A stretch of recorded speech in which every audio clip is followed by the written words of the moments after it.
more dope. KnifeDope, come and get your fix. What's up, fuckers? Man, oh man, do I got some hot shit to run by y'all today. I'm excited. And you fuckers should be too. Stand by a minute. That goddamn camera looked a little bit foggy. Anyways, y'all, mail calls. You know how we do. You know how the fuck we do around this channel. We all about the mail calls. And like I said, all American goodness going on right up in here. One of these is a loaner that was sent to me from a gentleman that needs no introduction. His name is Craig, and you can find him on Instagram at Saigon. God damn it, I don't remember right now, but I just call him Craig, and he's a sweetheart. He sent me some knives. I do believe that the knife in this box belongs to somebody else in the community. Jamie, aka Mr. Clean. You may know him better as the man behind the camera on Blades and EDC. Another good buddy of mine. Anyways, and then this one is my own knife. This one came from River's Edge Cutlery. We're gonna get into both of them because I feel like in a weird way I'm gonna time them together. But first, if you do enjoy the content, I'd ask that you would share, like, comment, and most importantly, subscribe, goddammit. It helps the channel.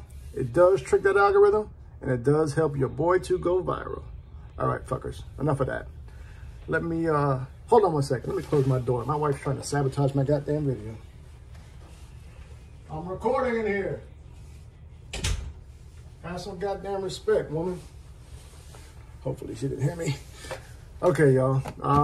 This knife that we're about to get into, or rather this box, I'm gonna go ahead and use my, what the hell was this? The Division R by We.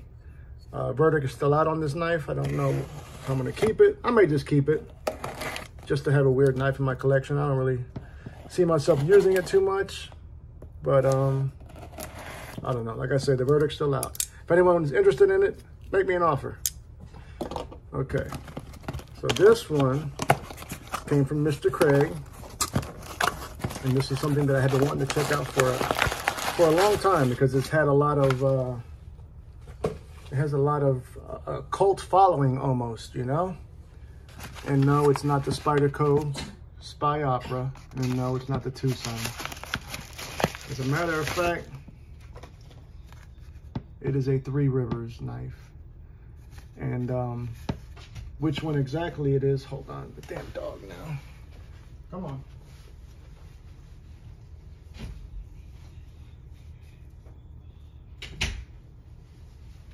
Sorry about that, people.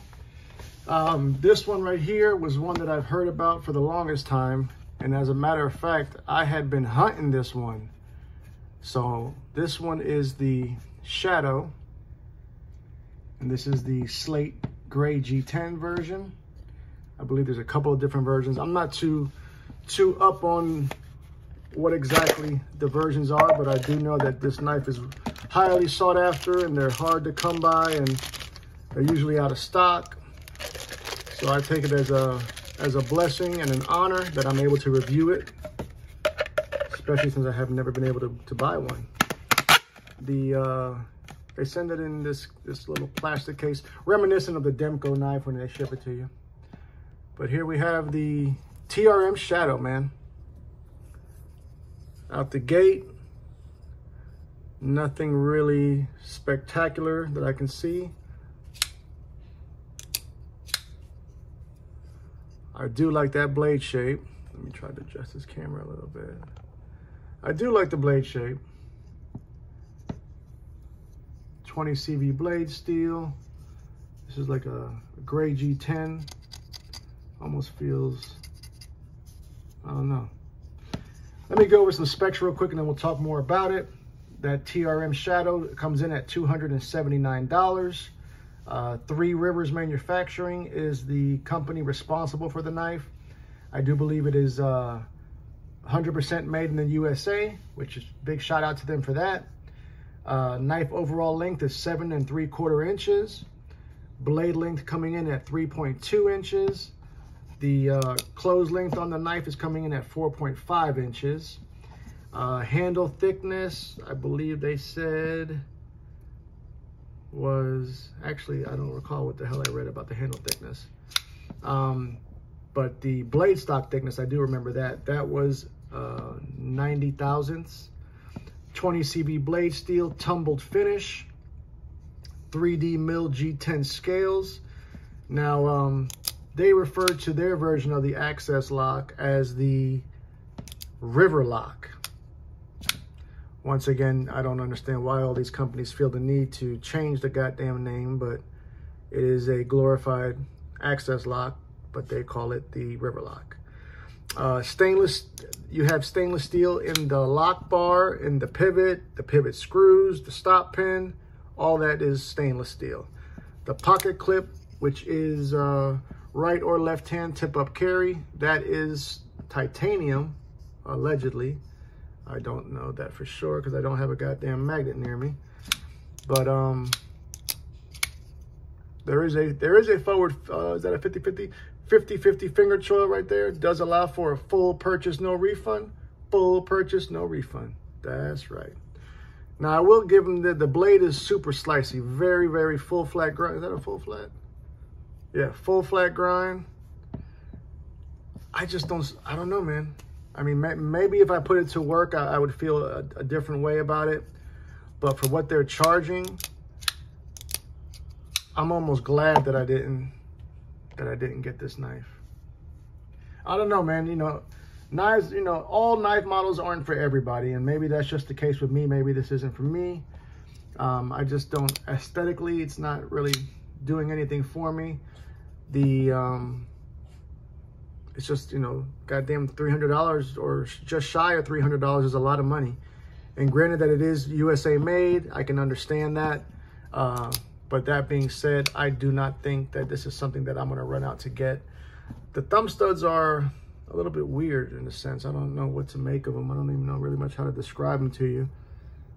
But they are kind of weird. I mean, it works fine. Detent is, you know, as with all access locks, it's rather light. I do believe they said they also give you an extra set of springs. That's what I read on the website. Not 100% sure, but quickly I'll put up a couple of knives, just one or two for some size comparison. Let's start out with the originator of that access lock, and that is Benchmade, and we're looking at the Benchmade Mini Adamas. So we're about even money with the Mini Adamas. Put up one more, and that's going to be one of my favorite knives, and that is the F5.5, goddammit. So the shadow is about the same size as the Mini Adamas and just a bit bigger than the F5. Well, once again, shout out to Craig and to Jamie for allowing me to take a look at the shadow. But that's about all I'm gonna do with this knife. If you guys like it, more power to you. The wonderful thing about this community is that there's something for everybody. And this is not for me. Let's get to the more important shit. What we all came for, goddammit. Package from River's Edge Cutlery. This is something special, people. Oh yeah. Hottest knife in the game right now. And if you've been with me on this journey, you may remember that I had a similar hot knife that came across this table sometime in December. But we're gonna run it back, goddammit. Let's take it from the top. We're gonna go ahead and use the Vision R, and we're gonna get into this motherfucker. I am trying to keep these boxes so I can repurpose them. So that's why I'm going in gently. But what we have in front of us today, my ladies and gentlemen, first off, they always give us that card. Pause and read at your leisure. Wonderful, wonderful. High quality sticker. Shout out to Brian from River's Edge Cutlery. I'm fucking with you, Playboy. Nice soldier rag. I love that. When I first got these rags from them, I was like, what the fuck? No, but the reason why I think they do this is so that way you can keep this hand clean when you do all your cleaning. You know what I mean? versus flipping over a rag on both sides. It gets dirty on both sides. Yeah, I think that's the reason for it, but I could be wrong. Got that butcher's paper. What you know about that butcher's paper, baby?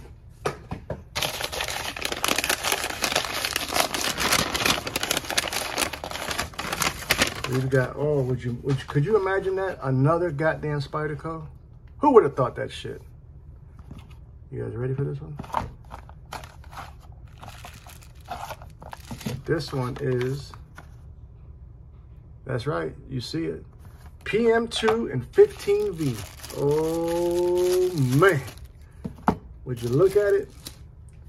Just look at it. I'm fucking with y'all. I ain't doing all that. Here it is, man. PM2, out the box. We are centered. Pocket clip in the tip down position, which is customary with their knives. A little bit stiff, which we expect with these brand new Spydercos. It's just par for the course. They did send the blade nice and oiled because 15V is not corrosion resistant. Let's see how that grind looks. They did a better job on this grind. I know with the Manix 2 that dropped, there was quite a bit people out there having uneven grinds. I think they may have listened to us. And this time around, they decided to make it a little bit better, I'm assuming. Yeah, I got one. If you guys are hunting them, I hope you guys get one too. PM2, let's go over it real quick. This one was about 204.40. 15V is our blade steel. Overall length on this guy is 8.26 inches. So it's a full-size knife. Our blade length's coming in at 3.45 inches. Closed length is 4.82 inches. Cutting edge on the knife is 3.06 inches. And the weight on this is 3.8 ounces. We have the brown G10 scales with some texture. So these are not the smooth ones. These are more of a textured G10. 4-positional pocket clip, full flat grind. And one of the most important features is that super reliable, super fidgety as a fuck compression lock. Probably one of my, well, definitely one of my top 2 locking mechanisms in the game. Number 1 might be the Scorpion lock, but you ain't hear me say that. All right, let's throw some knives up for some size comparison on this. Let's put it up there against his little brother, which is the PM3. Obviously, you can see it is bigger than the PM3.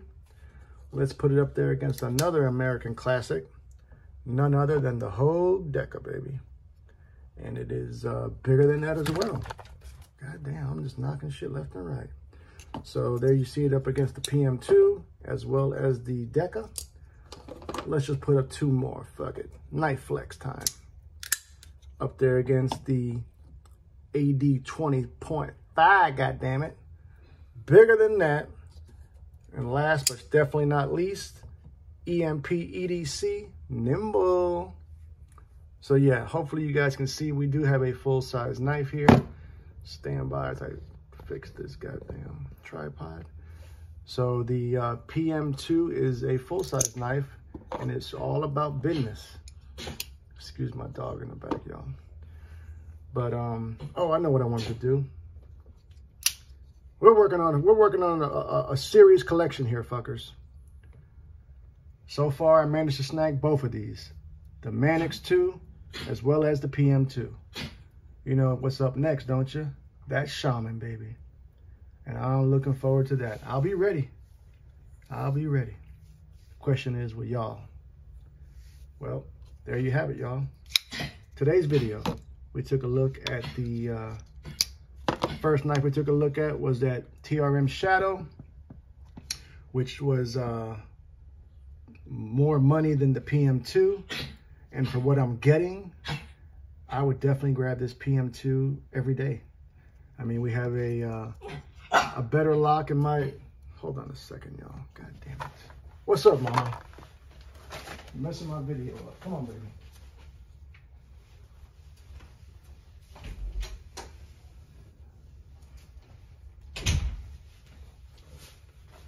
yeah, back to this. Okay, so the TRM shadow was more money. I feel that the quality materials, I think I'm getting more with the PM2. I think it looks better. We have more edge to cut with. In my opinion, a stronger steel. It's going to have more edge retention. We always know that Spyderco is going to do the optimal heat treat on their knives. History has spoken for themselves. I've also heard that TRM does the same thing, that they're very thorough in their heat treat. So I can't shit on them for that, but I can tell them that I would definitely much rather that PM2. I think it's just a better deal and a better looking knife. What do you fuckers think? Let me know in the comments. Am I crazy? That's a strong possibility. Love ya, mean it. Until the next time, cut something, cut someone, just don't cut yourself. Stay dangerous, fuckers!